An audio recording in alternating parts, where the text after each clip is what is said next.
দর্শক, এই মুহূর্তে আছি দক্ষিণ অঞ্চলে গলাচিপায় এবং গোলখাল ইউনিয়নের এবং এখানে আছেন আপনারা দেখতে পাচ্ছেন সম্মানিত চেয়ারম্যান, দুইবারের সফল চেয়ারম্যান এবং এলাকার ইউনিয়নবাসী যারা আছেন তারা কিন্তু তার পাশেই আছেন। এই বর্তমান অবস্থা নিয়ে আসলে কিছু বলবে, এই ঝড়ের কবলে যারা আছেন এবং যারা নিরাপদে আছেন তাদের নিয়ে হয়তো তিনি কিছু বলবেন। এই বিষয়ে আমরা একটু তার কাছ থেকে জানবো।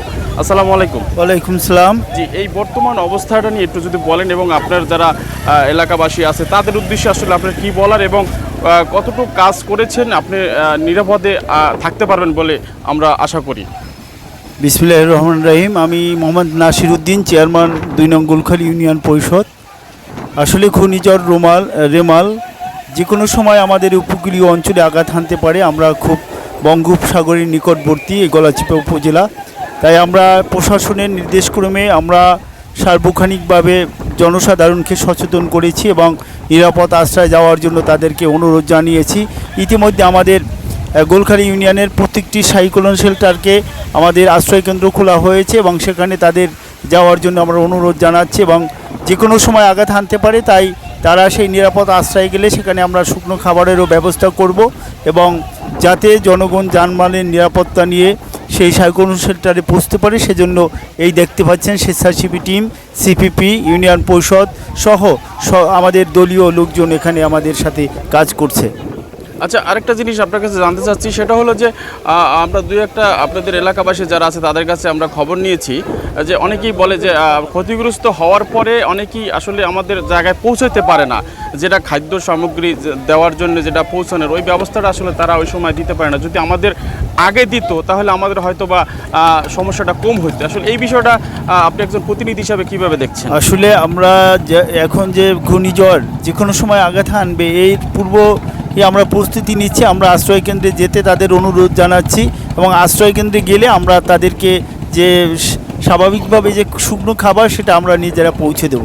আর একটা বিষয় হচ্ছে, আমরা যেখানে দাঁড়িয়ে আছি এটা হচ্ছে গোলখালী ইউনিয়নের পানি উন্নয়ন বোর্ডের 43/2C পোল্ডার।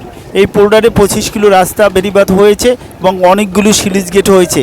আমরা যে বেইলি ব্রিজ, আয়রন ব্রিজটিতে দাঁড়িয়ে আছি এখানে একটি ব্রিজ স্লুইস গেট হওয়ার কথা ছিল, কিন্তু এলাকাবাসী কিছু এই স্লুইস গেটটি চাননি, যার জন্য স্লুইস গেটটি হয়নি। আজকে যে ঘূর্ণিঝড় রেমাল, সেই রেমালে প্লাবিত হয়ে জলোচ্ছ্বাসের ফলে এলাকা প্লাবিত হচ্ছে এবং আপনি দেখতে পাচ্ছেন এই একটু আগে যখন জোয়ারের পানি বাড়ছে তখন প্রবল আকারে পানি ভিতরে ঢুকছে। যে কোনো সময় এই এলাকাবাসী প্লাবিত হতে পারে এবং ক্ষতির সম্মুখীন রয়েছে। আমরা পানি উন্নয়ন বোর্ড সহ সরকারের কাছে দাবি করছি যে এলাকাবাসীর এবং জনস্বার্থে যাতে এখানে স্লুইস গেটটি নির্মিত হয় এবং ইতিপূর্বে আমি এক্সিএন জেলা প্রকৌশল ওয়াটার বোর্ডের পানি উন্নয়ন বোর্ডের নির্বাহী প্রকৌশলীর সাথে আমার হোয়াটসঅ্যাপে মেসেজ দিয়েছি এবং কথা বলেছি।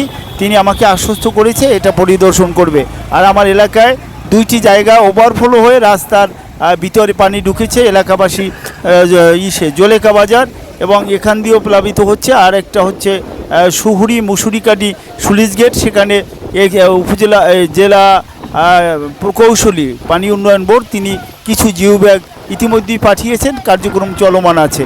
আমি আশা করি যে আমরা যেখানে দাঁড়িয়ে আছি এখানে এই মুরব্বী আছে, উনি খুব দাবি করছে যাতে এই বৃদ্ধ বয়সে উনি এখানে একটা স্লুইস গেট দেখে যেতে পারে। তাই কর্তৃপক্ষের কাছে আমার দাবি, এলাকাবাসীর পক্ষ থেকে আমি জনস্বার্থে এখানে একটি স্লুইস গেট যাতে নির্মিত হয় সেই দাবি করছি। আচ্ছা, আপনি বলছেন যে এই এলাকার জনগণ যারা আছে এখানে বসবাস যারা করে তারা এখানে কি এই স্লুইস গেট করলে কি সমস্যাটা কি এবং সুবিধাটা কি, কেন করতে দিচ্ছেন আপনাকে? আসলে এখানে দেখেন যে জায়গাটিতে দাঁড়িয়ে আছে নিচ থেকে ভিতরে পানি প্লাবিত হচ্ছে, অতএব এখানে একটি স্লুইস গেট হলে যখন জনস্বার্থে কৃষকের স্বার্থে পানি প্রয়োজন, ইচ্ছে করলে এভাবে পানি বাড়লে তারা ভিতরে পানি নিতে পারবে। এখানে খাল করার খননের প্রয়োজন নেই। স্লুইস গেটটি হলে অটোমেটিকলি যেভাবে পানি প্রবেশ হচ্ছে এভাবে পানি প্রবেশ হলে কৃষকের উপকৃত হবে এবং এলাকাবাসী একটা এই যে ঝড় জলোচ্ছ্বাস এ থেকে যে আতঙ্কে থাকে সেই আতঙ্ক থেকে তারা পরিত্রাণ পাবে।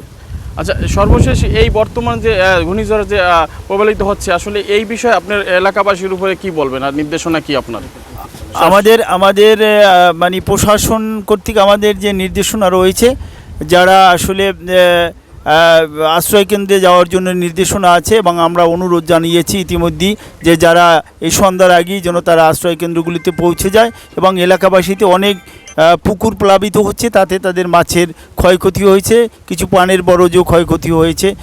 এছাড়া বড় ধরনের কোনো ক্ষয়ক্ষতির এখনও আমরা কোনো পাইনি। আরেকটা বিষয় চেয়ারম্যান সাহেব, সেটা হলো যে যারা নিজের উদ্যোগে না যাবে, আসলে আপনাদের কোনো প্রতিনিধি বা প্রশাসনিকভাবে কোনো অর্ডার আছে কিনা তাদেরকে জোরপূর্বক হলো নিরাপদ স্থানে পৌঁছে আসলে দেওয়ার ব্যবস্থা? নিরাপদ স্থানে যাওয়ার জন্য আমরা অনুরোধ জানিয়েছি, তারপরেও যদি অবস্থা খুব ভয়াবহ হয় সেই ক্ষেত্রে এলাকাবাসী যারা আছে, আসলে ইউনিয়ন পরিষদ, স্বেচ্ছাসেবী সিপিপি, তারপর যারা আমাদের দলীয় নেতাকর্মী রয়েছেন, বিভিন্ন স্বেচ্ছাসেবী টিম কাজ করছে। প্রথমে প্রতিবন্ধী, তারপর বয়স্ক লোক যারা আছে এবং শিশু, তাদেরকে আশ্রয়কেন্দ্রে নিয়ে যাওয়ার সহযোগিতা রয়েছে। অনেক ধন্যবাদ। দর্শক, আমরা এই মুহূর্তে ছিলাম গলাচিপা এবং গোলখালী ইউনিয়নের চেয়ারম্যান সাহেবের সাথে এবং তার কিছু মূল্যবান কথা শুনছিলাম। আমরা আজকে বিদায় নেব এবং যারা এই মুহূর্তে দেখছেন এবং সবাইকে এই প্রোগ্রামটি দেখার সুযোগ করে দেবে এবং শেয়ার করে দেবেন যেন সবাই সচেতনভাবে থাকেন। সবাইকে ধন্যবাদ। আল্লাহ হাফেজ। ধন্যবাদ আপনাকেও।